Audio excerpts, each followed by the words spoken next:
Couturière, couturier, bonjour à tous, bienvenue dans cette nouvelle vidéo. Vous vous sentez un peu dépassé par le nombre impressionnant de machines à coudre disponibles sur le marché? Vous vous demandez quelle est la machine à coudre qui correspond le plus à vos besoins spécifiques? Cherchez pas, je vais tout vous dire. Que vous soyez une débutante ou un débutant en couture à la recherche de votre première machine à coudre ou bien une couturière ou un couturier confirmé cherchant à mettre à niveau son matériel, cette vidéo est faite pour vous. Nous allons parler des différents types de machines à coudre, électroniques ou mécaniques, voire les fonctionnalités inévitables lorsque vous choisissez votre machine à coudre et essayer de répondre à l'éternel débat neuf ou occasion. Sans oublier un aspect primordial, la réparabilité, parce que l'achat d'une machine à coudre, c'est un investissement à long terme. Identifiez vos besoins. L'un des aspects les plus importants lorsque vous choisissez votre machine à coudre, c'est de bien comprendre quels sont vos besoins et quelles sont vos attentes. Il est essentiel de considérer le type de couture que vous avez l'intention de faire, votre niveau de compétence et également vos ambitions futures.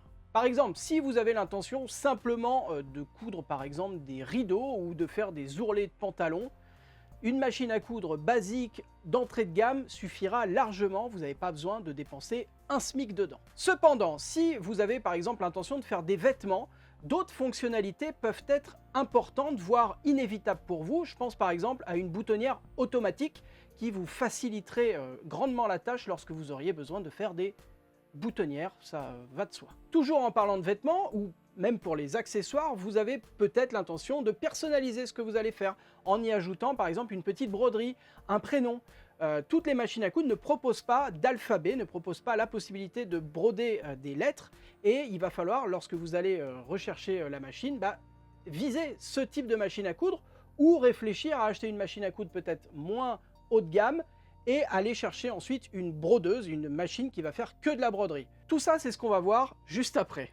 En tout cas, il faut que vous définissiez précisément vos besoins spécifiques et pour cela, il faut vous poser la question de ce qui vous attire dans la couture, de ce que vous voulez coudre. Ensuite, votre niveau de compétence. Si vous êtes débutante ou débutant en couture, a priori, vous iriez plus facilement sur une machine à coudre facile à prendre en main, avec des fonctions de base accessibles et nombreuses. Par contre, si vous avez déjà un niveau de couture un peu plus élaboré, si vous avez déjà fait de la couture, que ce n'est pas votre première machine à coudre, peut-être que vous allez du coup plus rechercher une machine qui va vous proposer la possibilité de personnaliser au maximum les points. Vous allez pouvoir rentrer dans les menus si c'est une machine à coudre électronique, vous allez pouvoir vraiment ajuster au poil de fesses les réglages que vous aurez à faire sur votre machine à coudre, et ça c'est pour le coup quelque chose qui n'est pas forcément conseillé à quelqu'un qui va débuter la couture. Quelqu'un qui débute la couture va plutôt choisir une machine qui va se régler un peu automatiquement, c'est-à-dire vous allez sélectionner votre point, le réglage va se faire automatiquement, vous n'aurez plus qu'à coudre, et à l'inverse, quelqu'un qui va chercher quelque chose de plus précis, ira sur une machine un peu plus haut de gamme avec laquelle vous pourrez personnaliser au maximum vos coutures et du coup faire exactement ce que vous avez en tête. Et enfin, vos ambitions futures. Si aujourd'hui vous débutez en couture, ce ne sera pas forcément le cas demain. Bon, alors il se peut que vous arrêtiez, c'est dommage, mais ça arrive. Il y a des gens qui commencent la couture, qui en font un mois et qui se lassent. Aucun souci.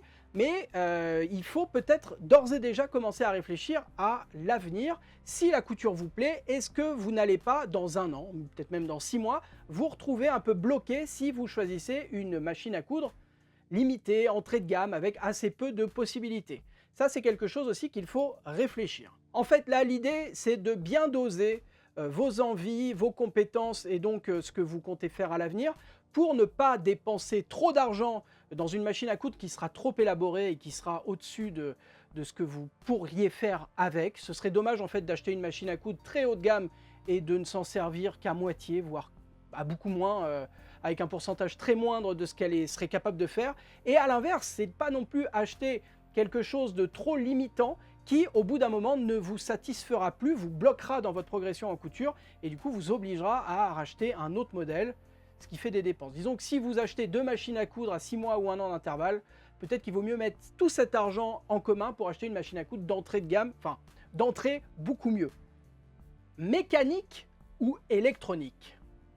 Lorsque vous choisissez une machine à coudre, l'une des premières choses à choisir, c'est le type de machine. Est-ce qu'elle est mécanique ou est-ce qu'elle est électronique. Une machine à coudre mécanique est généralement plus simple et plus abordable. Elle fonctionne de façon mécanique, comme son nom l'indique, c'est-à-dire que vous devrez faire par vous-même les différents réglages lorsque vous changerez de point. Vous devrez tourner des roues dans tous les sens pour que le point soit parfait. Les machines à coudre mécaniques ont la réputation d'être plus robustes et plus durables car elles ont moins de pièces électroniques qui peuvent tomber en panne. Alors attention quand même avec cette affirmation, c'est une affirmation qui est de moins en moins vraie puisque la plupart des fabricants réservent justement les modèles mécaniques pour l'entrée de gamme et lorsqu'on atteint un certain palier de prix, aux alentours de 200-300 €, on passe sur des modèles qui sont électroniques. Donc les modèles un peu cheap, un peu pas chers, ce sont les modèles mécaniques donc qui s'abîment un peu plus vite parce que c'est de plus en plus en plastique et de plus en plus fait un peu à la va-vite. Et ensuite vous avez des modèles un peu plus haut de gamme électroniques. Donc cette affirmation n'est plus vraie, mais elle vaut pour les anciens modèles, évidemment, les machines à coudre que vous allez pouvoir retrouver à Emmaüs, dans les braderies, dans les vides-greniers. Celles-ci sont généralement mécaniques et, si elles ont survécu jusqu'ici et qu'elles tournent encore, c'est qu'a priori c'est de la qualité. Et effectivement, à ce niveau-là, on est sur des modèles un peu increvables. Bref, pour en revenir aux modèles mécaniques qu'on trouve dans le commerce, si vous n'avez pas peur de mettre un peu les mains dans le cambouis, si vous avez un budget limité, et si surtout vous n'avez besoin que de fonctions de base en couture, un modèle mécanique, pourquoi pas? Une machine à coudre électronique, c'est généralement plus cher, mais ça offre plus de facilité d'utilisation et plus de fonctionnalité également. Ces machines à coudre peuvent automatiquement gérer tout ce qui est réglage interne à la machine. Donc ça peut être lorsque vous sélectionnez un point, le réglage de la tension du fil, le réglage de la longueur, la largeur du point. Ça facilite franchement l'utilisation d'une machine à coudre et ça permet aussi de faire les choses plus rapidement. Beaucoup de machines à coudre proposent une large variété de points de couture et certaines machines proposent également des points de broderie ou des points de décoration qui, entre nous, ne servent pas à grand chose, c'est-à-dire vous allez vraiment les utiliser assez peu, mais ça fait plaisir quand on en a besoin d'avoir une petite déco à coudre. Voilà.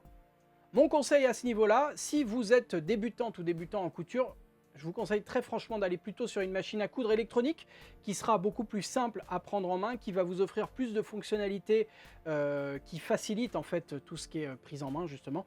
Alors qu'une machine mécanique a un côté un peu plus brutal, un peu plus brut de décoffrage, qui n'est pas forcément très sympa lorsqu'on débute en couture. J'ai un peu aussi tendance à comparer les machines à coudre mécaniques et électroniques à une boîte automatique de voiture. C'est-à-dire à partir du moment où vous avez commencé à conduire avec une boîte auto, ça devient difficile de repasser sur un modèle manuel parce que y a tout ce confort d'utilisation qu'on perd. On a un peu l'impression de revenir en arrière lorsqu'on passe d'une machine à coudre électronique à une machine à coudre mécanique. Donc à vous de voir, mais à titre perso, je débute la couture, je prends plutôt une machine à coudre électronique, même si c'est un peu plus cher, parce que ce sera beaucoup plus simple et j'aurai pas à me prendre la tête sur comment régler tel ou tel point. On change juste la sélection du point et la machine se règle toute seule. Ça permet d'enlever certaines contraintes de l'esprit et de se concentrer vraiment sur ce qu'on est en train de coudre. Définir un budget maximum, mais également minimum. Lors de l'achat d'une machine à coudre, il est important de définir un budget max, c'est-à-dire le montant le plus élevé que vous êtes prêt à lâcher pour une machine à coudre. Et alors pourquoi c'est important? C'est comme pour tout, en fait les machines à coudre, le prix commence à 100 € et va jusqu'à plusieurs milliers d'euros. J'ai vu une machine récemment de chez Brother à je crois 16 000 €. Voilà. Qui fait juste de la couture, c'est-à-dire vous n'êtes pas sur une machine qui peut vous emmener à l'autre bout de la France en mettant de l'essence dedans. Non, on est vraiment sur quelque chose qu'on pose sur un bureau et dans lequel on glisse du tissu. Donc 16 000 € avec des fonctions tactiles, des trucs vraiment, une espèce de caméra je crois qui scanne le tissu lorsque vous l'amenez pour vraiment coudre au bon endroit. Bref, un truc incroyable. Donc il faut définir un budget max parce que sinon vous allez avoir un panel trop important qui vous empêchera de faire votre choix et surtout de trouver la bonne machine qui vous correspond. Et alors, à contrario, il est important, selon moi, de définir également un budget minimum. Tout ça pour la même raison que le prix max, pour éviter de se focaliser peut-être sur une machine à coudre qui ne vous correspondrait pas tout à fait. C'est-à-dire si à un moment donné vous avez 500 € à mettre dans une machine à coudre, peut-être qu'il faut se virer de l'esprit toutes les machines en dessous de 400 pour éviter d'aller sur une machine qui, au bout d'un moment, ne vous satisferait plus. Si vous avez les moyens de mettre 500 balles, eh ben, mettez vraiment cet argent et cherchez une machine à coudre dans cette gamme de prix, entre 400 et 500, quoi. Peut-être qu'il ne faut pas aller sur des machines peut-être trop en dessous du budget max que vous vous étiez fixé. On est tous à compter nos sous en ce moment, ça je vous le confirme. Cependant, si vous avez la possibilité donc de mettre une certaine somme d'argent dans une machine, personnellement, j'essaierai de trouver une machine à coudre dans cette fourchette de prix plutôt que, par exemple, si jamais un vendeur ou une occasion se présente avec une machine vraiment en dessous du prix max que je m'étais fixé, je pense que je ne la regarderai pas pour éviter d'être tenté peut-être par cette machine, qui ne correspondrait pas forcément à mes besoins. Si derrière, vous avez un budget de 500 € et que la machine qu'on vous propose à 300 correspond parfaitement à vos attentes, dans ce cas-là, allez-y. Mais rappelez-vous que peut-être que si vous dépensez 200 € de plus, vous aurez une machine avec plus de fonctionnalités qui aujourd'hui ne vous servent pas forcément, mais à l'avenir peut-être.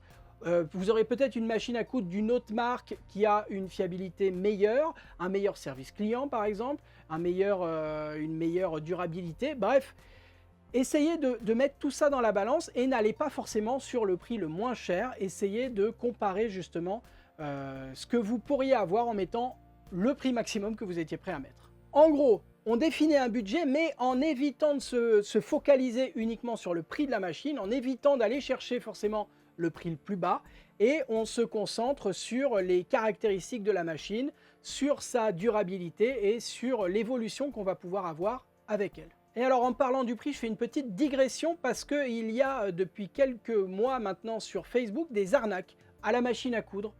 Voilà, on en est là aujourd'hui, avec des personnes qui proposent des machines à coudre qui généralement sont très haut de gamme. On est sur des brodeuses, on est sur des machines à chaque fois qui valent entre 800 et 2 ou 3000 €, qui sont proposées à des prix extrêmement bas pour ces machines-là. C'est-à-dire on a des prix qui vont entre 140 et 300 € je crois, et évidemment c'est une arnaque. Ne vous laissez pas happer comme ça par des prix extrêmement bas par rapport à un type de machine. Les machines à coudre généralement ont le même prix partout. Il y a quelques 50 € de différence selon le revendeur parce que tel revendeur va pouvoir faire une offre, tel autre va proposer en plus des petites choses. Bref, il y a comme ça une différence de prix qui va être de l'ordre de 50, peut-être 100 € si on est en période de solde.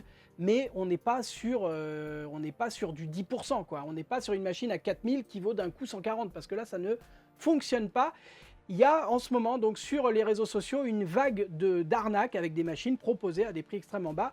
Méfiez-vous et surtout, n'achetez pas là-dessus, quoi. Achetez chez un revendeur que vous pourrez contacter si jamais il y a un souci. Les points obligatoires de la machine à coudre. Alors là, je parle pour le coup des points de couture. On verra après les fonctionnalités qui, selon moi, sont indispensables lorsque vous choisissez une machine à coudre. Mais les points de couture, c'est un argument marketing dans les machines à coudre. Pour les vendeurs de machines à coudre, vous allez voir toujours en très gros, telle machine a tant de centaines de points, par exemple, et telle autre n'en a qu'une trentaine. Est-ce qu'une machine à coudre avec 300 points est mieux qu'une machine avec une trentaine de points? Pas sûr. Au contraire, généralement, lorsqu'on fait de la couture, il y a 4 points qui sont importants, dont vous allez vous servir régulièrement.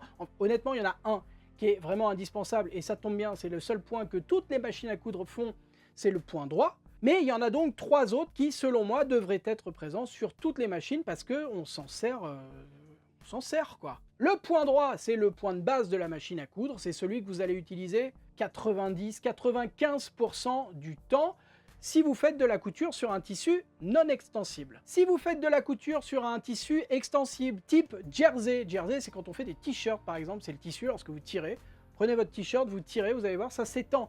Si vous cousez au point droit un tissu de jersey, le point va se casser dès que vous allez enfiler votre t-shirt puisque va y avoir l'élasticité du tissu qui va faire craquer le point. Pour cela, il y a 2 solutions, soit on utilise le point stretch, le point élastique, le point éclair, c'est un peu le nom que donnent les fabricants à ce point-là, qui est un point qui sert justement à coudre des tissus élastiques et qui évite de casser lorsqu'on enfile son t-shirt ou son sweat, bref, lorsqu'on utilise du tissu élastique. Ça, c'est un point qui n'est pas toujours sur les machines à coudre, mais quand même, on le retrouve sur la plupart des modèles.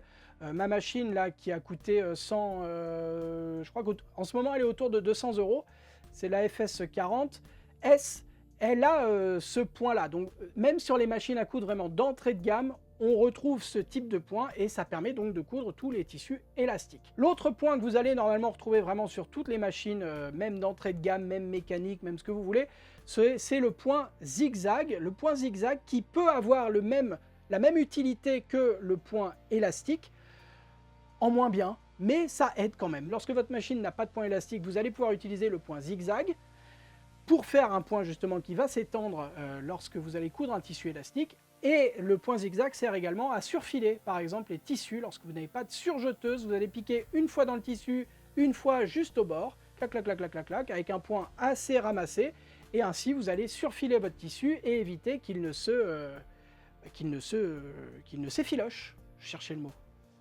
Et selon moi, le quatrième point indispensable lorsqu'on doit choisir une machine à coudre, c'est le point de boutonnière automatique. Le point de boutonnière automatique, comme son nom l'indique, ça permet de faire des boutonnières de façon automatique. Vous mettez le bouton pour lequel vous comptez coudre la boutonnière à l'arrière du pied spécial fourni avec la machine, et votre machine à coudre va faire la boutonnière de façon automatique à la bonne taille. Vous n'avez plus qu'à ouvrir la boutonnière et c'est fini, vous êtes sûr de ne pas vous planter et de ne pas surtout rater le vêtement que vous étiez en train de faire. Et alors après, je vais chipoter un petit peu, il y a un cinquième point qui est pas mal si vous n'avez pas l'intention d'investir dans une surjeteuse, c'est le point de surfil qui est normalement fourni avec un pied spécial, le pied de surfil, et qui permet de surfiler votre tissu et de l'assembler, et ça dépanne lorsqu'on n'a pas de surjeteuse.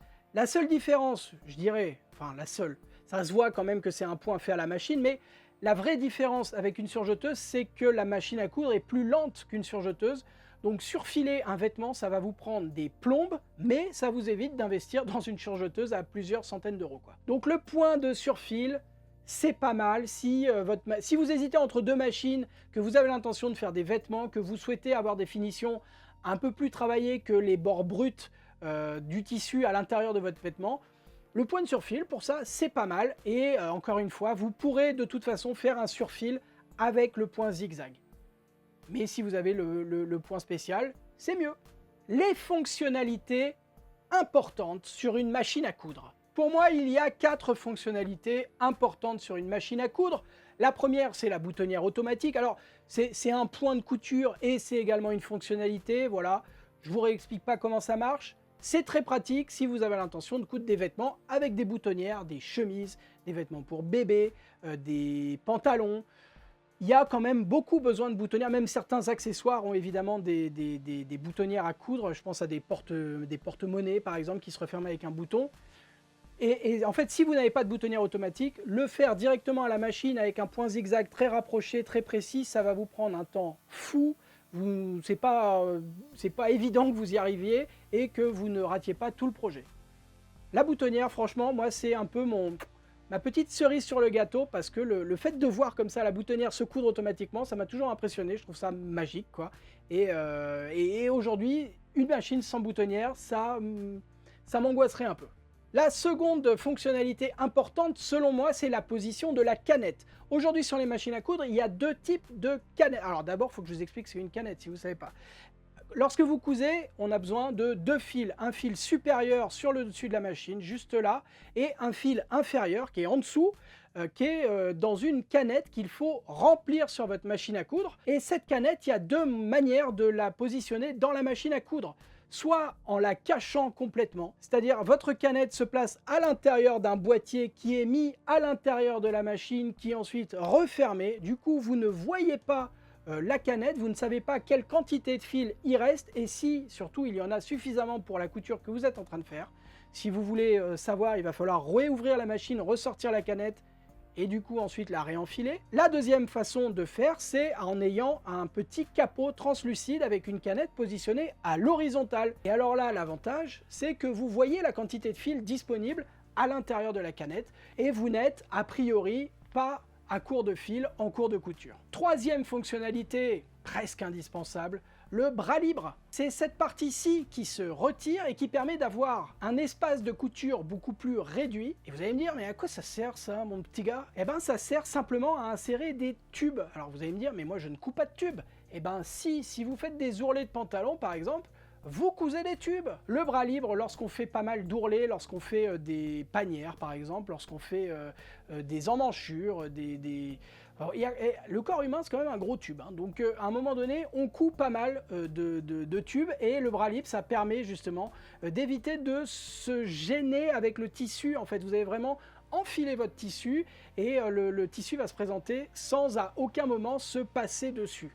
Ça évite de se prendre la tête lorsqu'on fait ce genre de couture. Et enfin, dernière fonctionnalité, pas mal, c'est pas primordial pour le coup, mais c'est agréable, c'est la possibilité de rentrer les griffes d'entraînement de votre machine à coudre. Les griffes d'entraînement, en fait, comme leur nom l'indique, hein, elles servent à faire avancer le tissu lorsque vous faites de la couture, elles servent aussi à le faire reculer lorsque vous faites un point arrière. Et il y a la possibilité sur certaines machines, alors soit de cacher les griffes en positionnant par-dessus un cache que vous allez clipper sur la machine, soit en les rabaissant de manière mécanique avec un petit bouton situé sur la machine à coudre. Et le fait de baisser les griffes d'entraînement va vous permettre de faire quelques autres points. Par exemple, pour coudre un bouton, il faut absolument baisser les griffes d'entraînement puisque votre point va faire du surplace. Et pour faire également de la broderie libre, du piqué libre à la machine à coudre, il faut absolument baisser les griffes d'entraînement puisque c'est vous qui allez faire bouger votre tissu directement sur le plan de travail. Maintenant, je vous propose de passer aux fonctionnalités sympas à avoir sur sa machine à coudre. La première d'entre elles, c'est le régulateur de vitesse. Moi, j'appelle ça régulateur de vitesse, mais ça se trouve, ça a un nom plus technique que ça. C'est le petit variateur présent sur certaines machines à coudre électronique, hein, la plupart du temps, qui permet, lorsqu'on n'a pas forcément une très grande maîtrise de la pédale de rhéostat, la pédale de la machine à coudre, qui permet justement de la brider à une vitesse inférieure, et vous allez pouvoir appuyer de tout votre poids sur la pédale, la machine ne partira pas à fond la caisse. Moi je fais de temps en temps coudre ma fille qui a 8 ans, et honnêtement, s'il n'y avait pas cette option-là, ce serait compliqué. Aujourd'hui, elle est un peu petite pour toucher la pédale et du coup pour l'activer. Donc elle appuie directement sur le bouton de la machine pour faire avancer la machine à coudre, et c'est elle qui va doser la vitesse avec ce petit variateur. Donc ça permet ce genre de choses, et c'est une petite option très pratique lorsqu'on débute notamment. La seconde fonctionnalité assez cool à mon sens, c'est l'enfilage automatique. Alors moi j'ai commencé la couture, j'avais 30 ans. Aujourd'hui, j'en ai quasiment 40. Et la différence dans ces 10 ans, c'est que je vois moins bien. Je coûte plus cher à la sécu à ce niveau-là. Et il y a quand même un accessoire qui m'a rendu un fier service. C'est l'enfilage automatique qui permet simplement en une manipulation de faire rentrer le fil dans le chat de l'aiguille. C'est une pièce un peu sensible, c'est une pièce un peu fragile qui, lorsqu'elle est un peu tordue, ne fonctionne plus du tout. Mais en l'occurrence, sur cette machine, je ne sais plus quand j'ai fait le test de cette machine à coudre.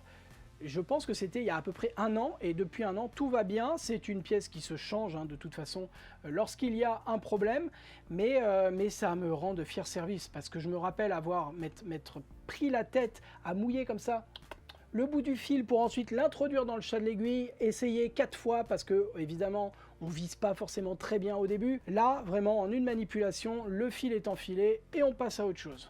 Autre chose à voir, la taille du plan de travail. Alors on a vu dans les fonctionnalités indispensables le bras libre qui permet donc de réduire la taille du plan de travail. Là c'est l'inverse, l'idée c'est d'avoir une grande surface de couture, enfin la surface de couture sera toujours la même, mais en tout cas vous allez pouvoir avoir une grande surface pour poser justement votre ouvrage et éviter qu'il ne glisse à droite à gauche.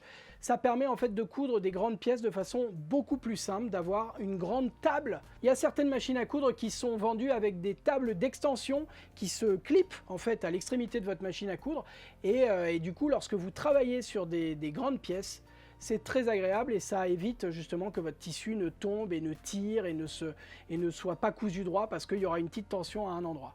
Ça c'est quelque chose aussi d'agréable. Voilà. Et enfin dernière option, idéalement que vous pourriez vous offrir, c'est le coupe-fil automatique. Lorsque vous arrivez au bout d'une couture, la machine à coudre automatiquement coupe le fil. La machine à coudre automatiquement coupe les petits fils de couture, ça vous évite déjà d'avoir à le faire, ça vous permet d'économiser un peu du fil aussi puisque c'est coupé beaucoup plus proche que si vous le faisiez avec votre paire de ciseaux de brodeuse. C'est très cool, mais c'est généralement sur les machines à coudre un peu plus haut de gamme que celle que j'ai en tout cas actuellement, malheureusement. Faut-il acheter sa machine à coudre neuve ou d'occasion ?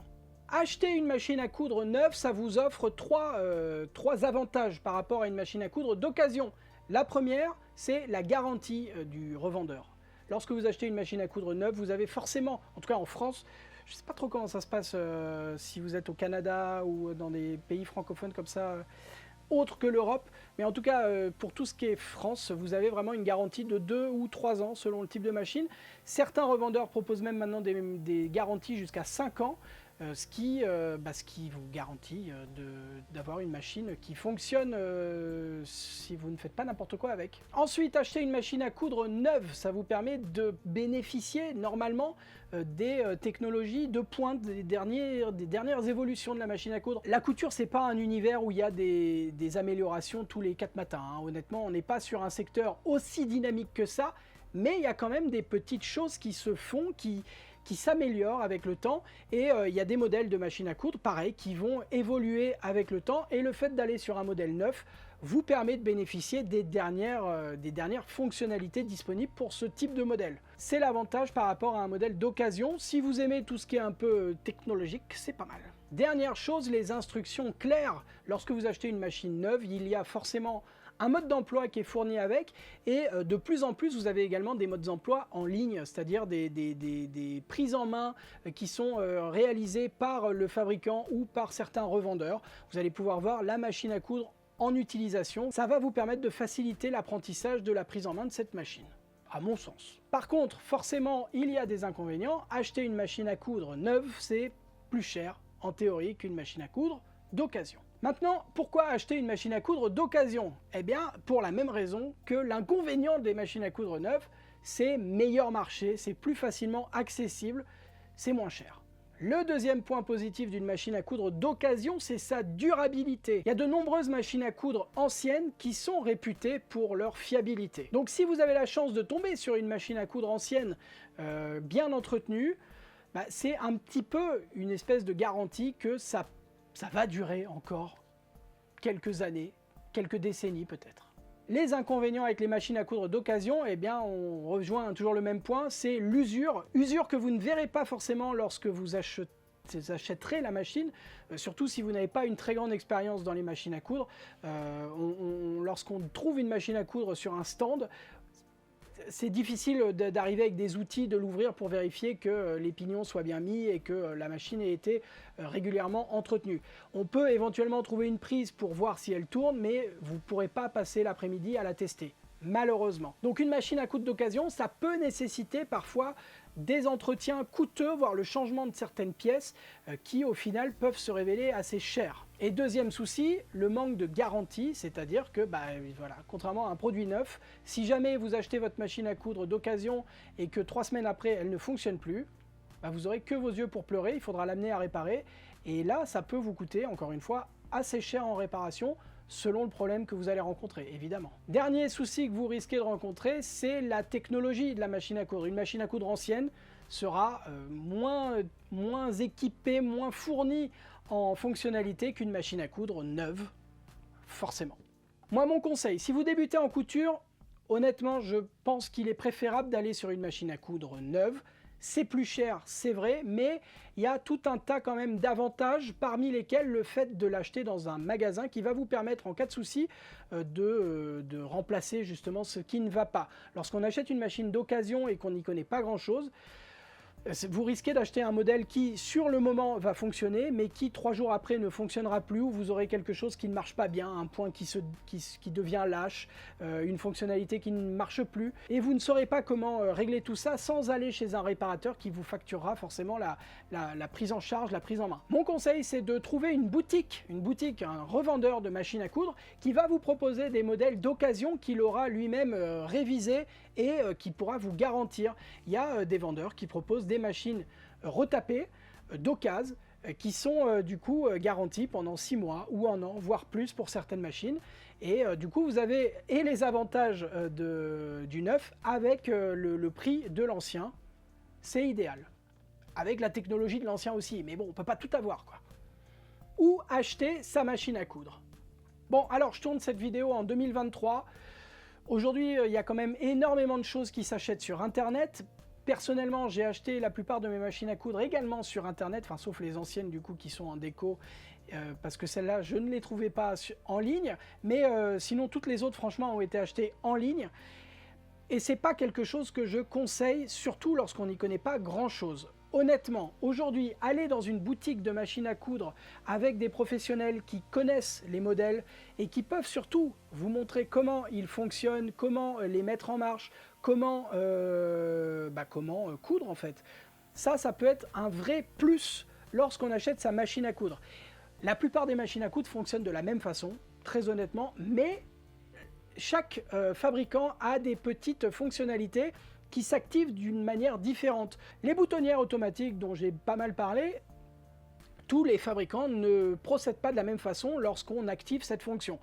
Donc avoir une formation directement avec une personne qui connaît son produit, c'est quand même un très gros plus, et ça, les boutiques qui vous proposent les machines, en règle générale, vous proposent une prise en main de votre machine lorsque vous l'achetez. Maintenant, acheter en ligne, ça a un avantage autre qui est généralement le prix. La plupart des revendeurs en ligne sont, j'ai l'impression, un peu moins chers que les boutiques physiques, ce qui permet, si vous êtes un peu ric-rac sur un modèle, sur un prix, d'avoir votre machine à coudre un peu moins cher que vous ne l'auriez trouvé en boutique. L'autre chose que je vous propose de vérifier lorsque vous achetez votre machine à coudre, c'est les garanties.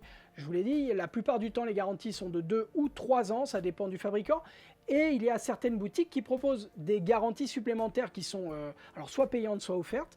Moi, celles auxquelles je pense, c'est des garanties qui sont comprises, en fait, vous n'avez pas à payer en plus, qui poussent jusqu'à 5 ans. Et du coup, c'est pas mal, quoi. Il y a d'autres revendeurs qui vont vous proposer des révisions si vous achetez chez eux, c'est-à-dire au bout d'1 an, vous revenez, ils vous révisent la machine gratuitement. Ça vous fait économiser un peu d'argent. Il y a d'autres vendeurs qui vous proposent des coffrets de fils, des coffrets d'accessoires, une table d'extension. Bref, comparez ce qui est comparable. À partir du moment où vous avez choisi un modèle, voyez qui autour de vous propose ce modèle en boutique physique. Peut-être allez la voir, allez comparer les prix avec ce qui se fait sur Internet et faites au mieux. L'avantage d'acheter en boutique, c'est qu'ensuite vous pourrez aussi normalement la ramener votre machine à coudre pour des révisions de temps en temps ou lorsque vous rencontrez un problème, chose qui est un peu plus délicate lorsque vous avez acheté votre machine à coudre en ligne. C'est-à-dire si demain vous achetez votre machine sur un site et que vous vous pointez dans une boutique qui vend exactement la même et que vous demandez des conseils sur cette machine, je ne suis pas sûr que la personne vous réponde de bon cœur. Mais ça se tente. Dernier point à voir, la réparabilité.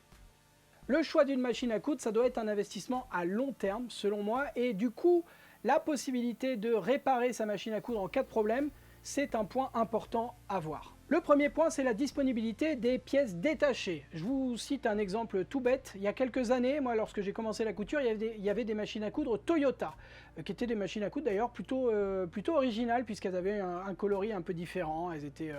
bref, Toyota faisait des machines. Voilà. Du jour au lendemain, Toyota a arrêté de faire des machines à coudre. Donc si vous avez acheté une machine à coudre Toyota, au bout d'un moment, vous n'aurez plus la possibilité de réparer vos pièces. Peut-être qu'il y a possibilité d'imprimer des pièces maintenant, mais voilà, ça devient tout de suite beaucoup plus galère que si tous les réparateurs de France ont des pièces détachées commandables directement chez le fabricant, quoi. La disponibilité des pièces détachées, c'est quelque chose que vous allez normalement pouvoir discuter avec la personne, le revendeur de votre machine à coudre, voir si la marque a l'intention de continuer ce modèle, voir si elle a l'intention de continuer également à fournir des pièces de rechange pour votre machine. Le service après-vente, alors c'est un peu particulier comme terme parce qu'en règle générale, les marques, à ma connaissance, ne font pas de service après-vente directement.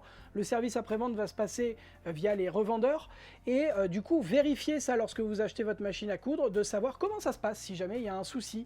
Qui est-ce que vous devez appeler? Est-ce que vous devez retourner directement chez votre revendeur ou est-ce que vous devez aller ailleurs, chez un autre réparateur par exemple? Ou est-ce que rien n'est prévu? Et dans ce cas-là, peut-être posez-vous la question de savoir si ça vaut le coup d'aller sur ce type, cette marque de machine. Je vous conseille également de jeter un œil à la complexité de la machine. Plus une machine sera complexe, plus elle sera difficile également à réparer. Je repense à mon exemple de machine à coudre avec une caméra qui permet de scanner le tissu lorsqu'on fait de la couture. Je pense qu'il n'y a pas énormément de réparateurs qui sont aujourd'hui en capacité de réparer si jamais vous avez justement la caméra par exemple de cette machine qui se met du jour au lendemain à déconner.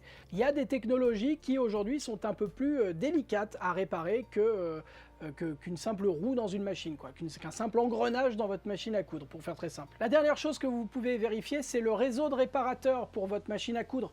Aujourd'hui, vous habitez à tel endroit, vous avez le vendeur de votre machine à coudre qui vous propose de réviser votre machine tous les ans.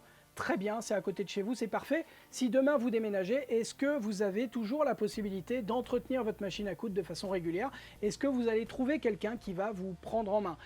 Alors sur les grandes marques, Brother, Elna, Janome, Singer, etc., a priori il y a zéro souci, mais sur d'autres marques plus confidentielles, ça peut être un peu difficile de trouver quelqu'un qui va réussir à réparer ce qui déconnera sur votre machine à coudre le moment venu. La réparabilité, c'est quelque chose à prendre en compte lorsqu'on achète une machine à coudre. Je sais que vous avez déjà 40 000 trucs à penser avant, mais essayez de penser un petit peu à ce truc-là aussi lorsque vous visez un modèle de machine à coudre spécifique. Prenez le temps de faire des recherches, allez voir pourquoi pas sur les groupes Facebook, sur les forums, s'il y en a, je crois qu'il y a des forums de couturières et de couturiers. Donc allez poser la question, allez rentrer les mots-clés par rapport au modèle qui vous intéresse pour voir les avis, etc. sur ce genre de machine à coudre. Et à partir de là, faites-vous une idée, il faut peser le pour et le contre. Évidemment, lorsqu'on achète une machine à coudre, c'est pas pour l'envoyer en réparation tous les 4 matins.